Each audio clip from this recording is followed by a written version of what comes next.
Hello दोस्तों, नमस्कार, आदाब, सत श्री अकाल। मैं हूं राहुल शर्मा, आपका बिजनेस स्टडी मेंटर, और मैं आप सभी का स्वागत करता हूं शिखर 2.0 इजीली प्लेटफॉर्म पर रीलोडिंग एंड अपलोडिंग। तो क्या हालचाल मेरे दोस्तों, कैसे हो? मजा? तो भैया अब चल रही है बात हमारी स्टाफिंग के। आगाज कर चुके हैं, पहला टॉपिक स्टाफिंग का हम कंप्लीट कर चुके हैं, जहां पे हमने डेफिनेशन ऑफ स्टाफिंग पढ़ा था और इंपॉर्टेंस ऑफ स्टाफिंग पढ़ा था। डेफिनेशन हमने पढ़ा था भैया, स्टाफिंग हमसे कहना क्या चाहता था कि सही आदमी सही जगह सही टाइम पे मिल जाए तो बात ही क्या, वाह वाह, मजे आ गए भाई साहब। जैसे कि एग्जांपल दिया था, कई बार हम अपने दोस्त को याद करते हो, यार अभी वो होता तो ये चीज सॉल्व हो जाती।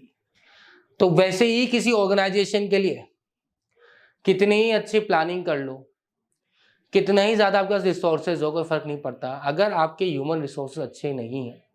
पैसा खूब है, प्लानिंग बहुत शानदार हो गई, मशीन सबसे बढ़िया है, पर अगर आपके ह्यूमन रिसोर्सेज घटिया है, कोई कर्म के नहीं है, तो रायता फैलना तय है।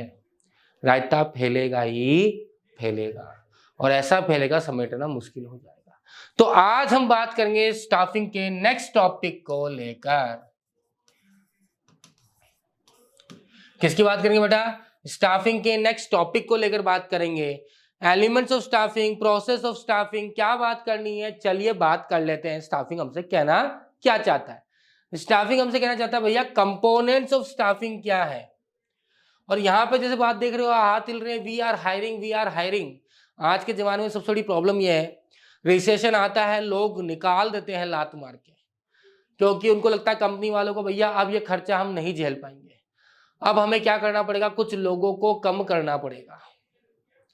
पर जब कंपनी अच्छा परफॉर्म कर रही है, रिसेशन पीरियड नहीं होता, कंपनी ग्रोथ स्टेज पे होती है, कंपनी अपने ग्रो कर रही होती है, उनको अच्छे रिसोर्सेस, अच्छे ह्यूमन बीइंग की रिक्वायरमेंट होती है, और वो बोलते हैं आ जाओ भैया, वी आर हायरिंग, चले जल्दी से आ जाइए। और आज की जनरेशन जो इतना पढ़ लिख रही है, इतनी कोशिश कर रही है, उनको यही अपॉर्चुनिटी की रिक्वायरमेंट है।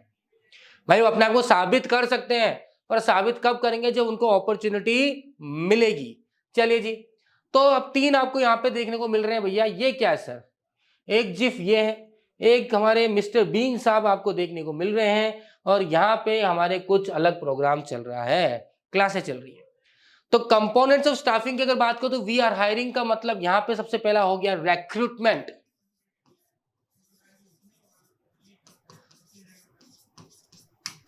किसकी बात कर रहे हैं बेटा? हम रिक्रूटमेंट की बात कर रहे हैं।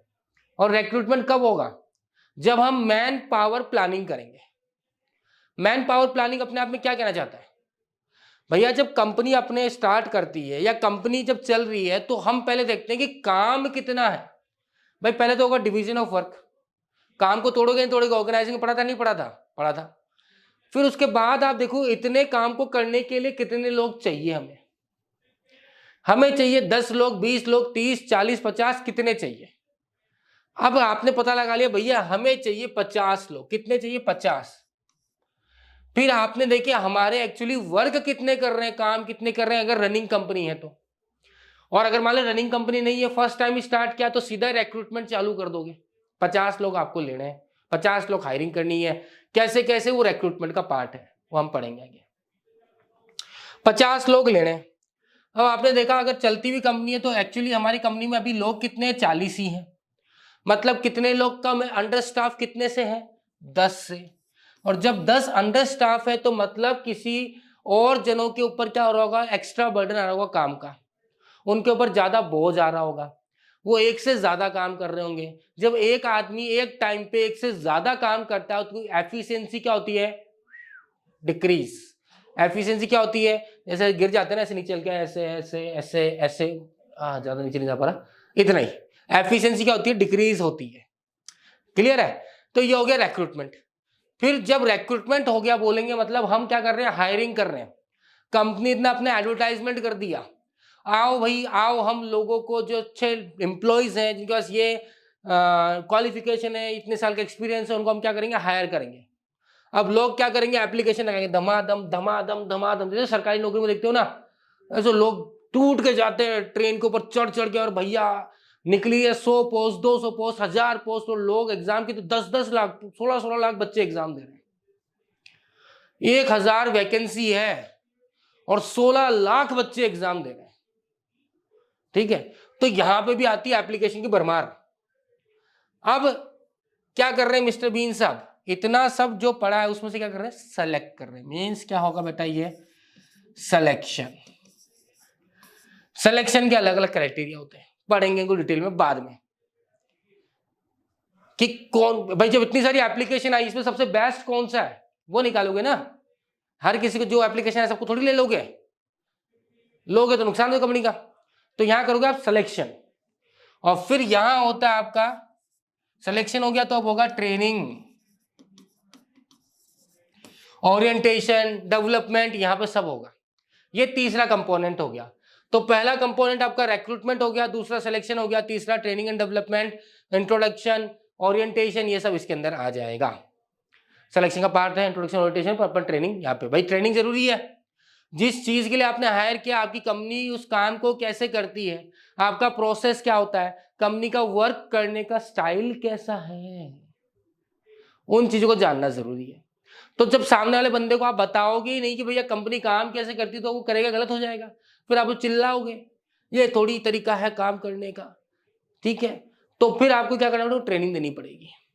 भैया कंपनी इस तरह से काम करती है, कंपनी का वर्क कल्चर ऐसा है, इस तरह से आपको रिपोर्ट करना होता है, आपको फाइनली रिपोर्ट बना के सबमिट करनी होती है, everything has to be disclose, तभी बंदा अच्छी तरह काम कर पाएगा। तो आज जिस कंपोनेंट को लेकर बात करेंगे वो है रिक्रूटमेंट। और रिक्रूटमेंट का मतलब समझ में आ गया, मैन पावर प्लानिंग के साथ। चलिए समझते हैं डिटेल के अंदर। रिक्रूटमेंट है क्या, ओहो चुंबक से खींच रहे हैं, चलो खींच लो। Means inducing and attracting more and more candidates to apply for vacant job position in the organisation. क्या मतलब कि रिक्रूटमेंट का मतलब है कि भैया जब हमने देख लिया कि हमें इतने लोगों की दरकार है, 10 लोग 20 लोग 25 लोग की दरकार है हमारे बिजनेस के अंदर। अब 25 लोग राह चलते थोड़ी उठा लोगे, तू भी आ जा, तू भी आ जा, तू भी आ जा, तू भी आ जा। बेस्ट लोग चाहिए। अब बेस्ट लोग कहीं जगह ऑलरेडी काम कर रहे हैं, लालच दो, इंड्यूस करो, खींचो अपनी तरफ, खींचो। गूगल जो है इतनी फैसिलिटी देता है, वहां आराम करो, वहां गोल्फ खेलो, वहां काम करते नींद आके सो जाओ, कोई टेंशन नहीं है। क्यों? क्योंकि चाहता बेस्ट टू बेस्ट निकल के एम्प्लॉय को, और हमारे पास बेस्ट एम्प्लॉय रहने चाहिए। जब आपके पास बेस्ट एम्प्लॉय होंगे तो फिर आपको समस्या कैसी। सिंपल एग्जांपल समझने के लिए, नरेंद्र मोदी की अगर आप देखो कमेटी, जो उनकी मेन कमेटी है जिससे वो सलाह मशवरा करते हैं, जिससे वो अपने आइडियाज लेते हैं, उसमें आप देखो उनके बेस्ट टू बेस्ट पर्सन होते हैं उनके साथ। जिन आईएएस ऑफिसर के साथ काम कर चुके, उनको पता है यार ये बेस्ट है, उसको हटाऊं वहां से और मेरे पास लेकर आओ। अजीत डोवाल, उनको अपने साथ रख रखा, भैया आप संभालोगे, पता है ये पाकिस्तान में जाके रहकर आ चुके वहां पे एज ए रो एजेंट, ये हमारे साथ होने चाहिए। तो क्या कर रहे, इंड्यूस करो। कंपनी को अगर ग्रो करनी है, कंपनी को आगे बढ़ना है, कंपनी को माथाफोड़ी नहीं करनी, ठीक है, 5-10 हजार के लिए रोना नहीं है, अच्छा पैसा दो और अच्छे से अच्छे लोगों को अपने पास खींच लाओ, that is recruitment. The recruitment function is very important because the end result of the recruitment function is receiving large number of application to make selection from. इसका एंड रिजल्ट है क्या, इतने जो सिलेक्शन हमने करने हैं, तो पहले तो आप रिक्रूटमेंट करोगे ना, आप क्या करोगे, पहले जॉब एनालिसिस करोगे कि जॉब हमारी किस प्रकार की, हमें किस तरह का लोग चाहिए उस, या किस तरह का पर्सन चाहिए, क्या क्वालिफिकेशन होना चाहिए, कितने सारा एक्सपीरियंस होना चाहिए, किस तरह काम करना है, ये सब चीज़ें। उसके बाद फिर आप एडवर्टाइजमेंट करोगे, भैया हमें इतने इस तरह का लोग चाहिए, इस तरह के पर्सन चाहिए, फिर आप उसके एप्लीकेशन आएंगे, वो सिलेक्शन वगैरह करोगे। तो रिक्रूटमेंट मतलब आपकी कंपनी का अगर नाम अच्छा होगा तो लोग, जैसे आप क्या होता है, मान लीजिए मैं इस फील्ड में हूँ, मैं टीचिंग फील्ड में हूँ, अब मान लीजिए बहुत बड़ी बड़ी स्कूल हैं, ठीक है, अब कुछ स्कूल है जैसे मान लीजिए जेवियर्स हो गया, ठीक है, सिक्कर की एक प्रिंस है, मुंबई की कैथलॉस है, यहाँ से अगर कोई रिक्रूटमेंट आ जाए, उनका नाम ऐसा है कि वहाँ लोग भागना चाहते हैं, पर वो उस लोग को रखेंगे जो सबसे बेस्ट हो उनके लिए। लोग तो बहुत सारे जाएंगे, पर सबसे बेस्ट कौन है उनके लिए वो देख के फिर रखा जाएगा। Next, sources of recruitment. भैया रिक्रूटमेंट करोगे कहां से, रिक्रूटमेंट करोगे कहां से, 10 लोग चाहिए, 20 लोग चाहिए, करोगे कहां से, 10 लोग क्या राह चलते पकड़ो बाहर निकलोगे, रिक्शा लेके आ भैया चल रही है रिक्रूटमेंट, नौकरी ले लो, नौकरी, सब्जी बेचते निकलोगे भैया। तो क्या सोर्सेज है? Internal sources and external sources. ये हो गया हमारा एक्सटर्नल सोर्सेज। ये देख रहा है, एक कोई यूनिवर्सिटी है, जैसे अपन दिखाते हैं यूनिवर्सिटी के आता है कि हमारे यहाँ पे कैंपस प्लेसमेंट होता है, जो हमने 2 स्टेट्स के अंदर देखा है, अर्जुन कपूर और आलिया भट्ट वाली मूवी, वहाँ मूवी कैंपस प्लेसमेंट होता है।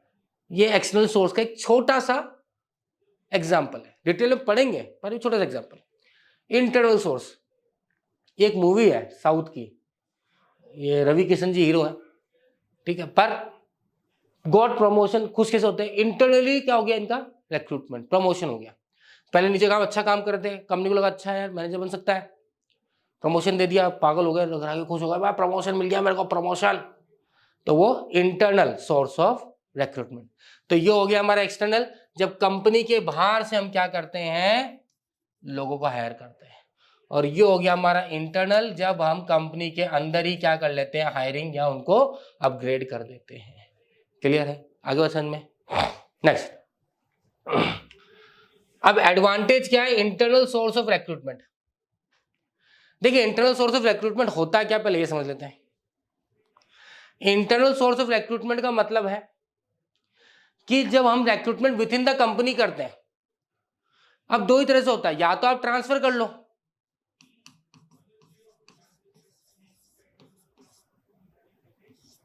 या फिर आप, 1 मिनट को थोड़ा डिलीट कर देते हैं भाई। पहला तरीका क्या होगा? या तो आप ट्रांसफर, और दूसरा होगा प्रमोशन, जो अभी हमने देखा, खुश हो गए वो। ट्रांसफर का मतलब एक ब्रांच से दूसरे ब्रांच में ट्रांसफर, या एक कंपनी जो ओवर स्टाफ्ड है उसका दूसरा ब्रांच जो अंडर स्टाफ्ड है, ओवर स्टाफ से निकाल के अंडर स्टाफ वाले ब्रांच में शिफ्ट कर दिया, दैट इज ट्रांसफर। लोग सुनते ना, मेरे को यार मेरा ट्रांसफर हो गया, पहले मैं जयपुर था, मेरे को दिल्ली जाना पड़ेगा, ट्रांसफर, ठीक है, ये भी इंटरनल सोर्स है। अब अलग से हायर नहीं किया, कंपनी का ही था, कंपनी के बंदे को उधर दूसरे का शिफ्ट कर दिया, ठीक है। ये हो गया आपका कौन सा तरह से हो गया? ये हो गया इस तरह का आपका मूवमेंट। प्रमोशन कौन सी तरह का मूवमेंट है बेटा? नीचे से ऊपर की तरफ का मूवमेंट है, ठीक है। तो हम बोल सकते हैं ये कौन सा है? ये हमारा वर्टिकल हो गया, और ये हॉरिजॉन्टल हो गया। ये हॉरिजॉन्टल मूवमेंट और ये वर्टिकल मूवमेंट हो गया। क्लियर है? तो इस तरह से हम क्या कर सकते हैं? लोगों मूव कर सकते हैं, बाहर से किसी लोगों की जरूरत नहीं है, अंदर के अंदर ही क्या कर दिया?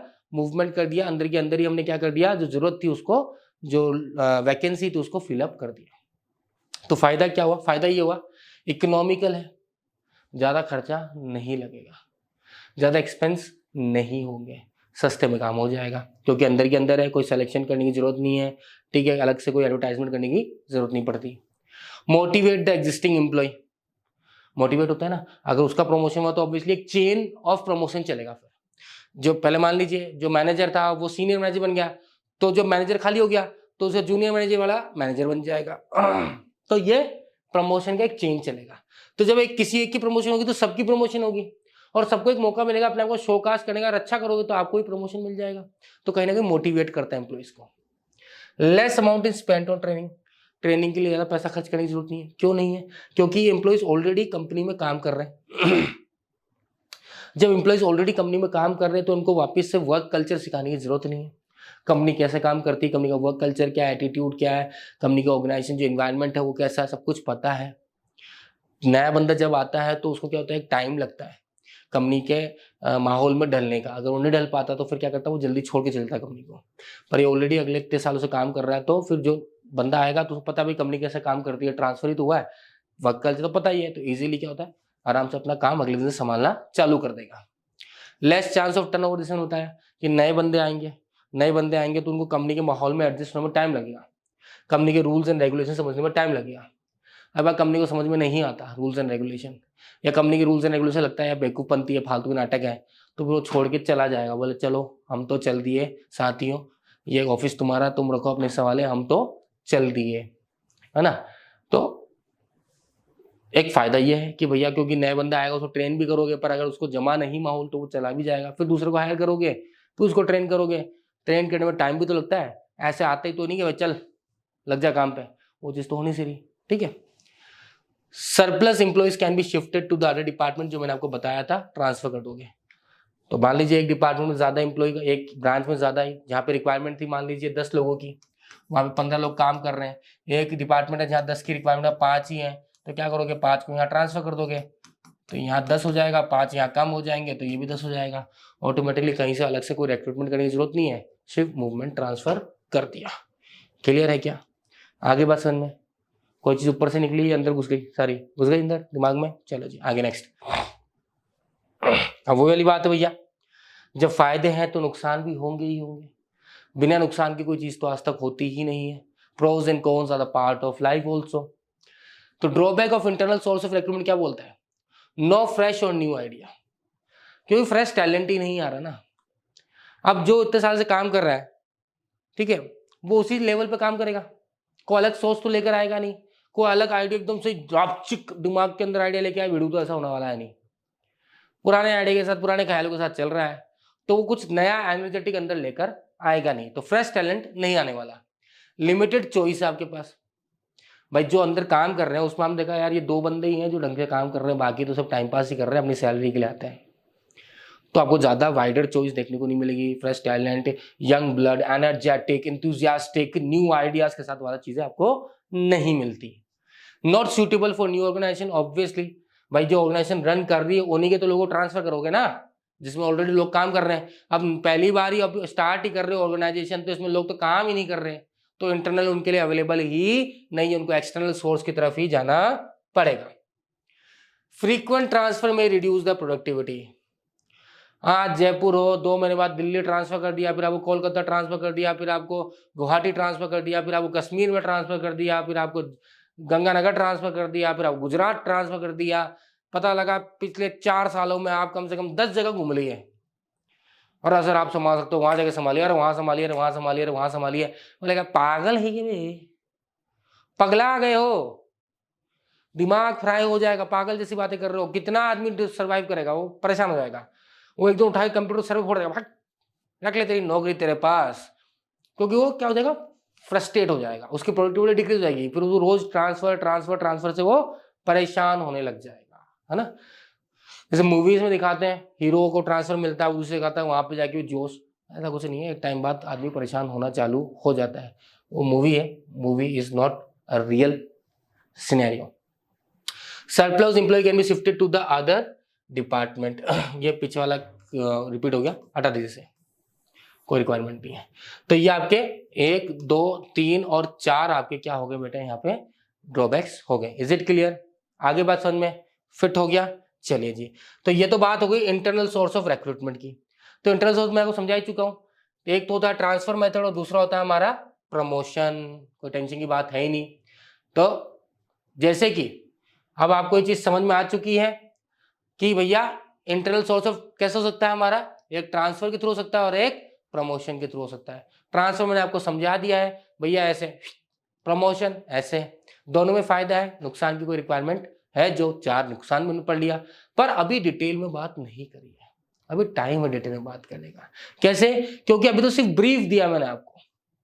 अब internal source of recruitment transfer तो पढ़ लिया, अब एक्सटर्नल बचा हुआ हमारे पास कि एक्सटर्नल सोर्स ऑफ रिक्रूटमेंट किस किस टाइप के होते हैं, कितने types of external source of recruitment कर सकते हो।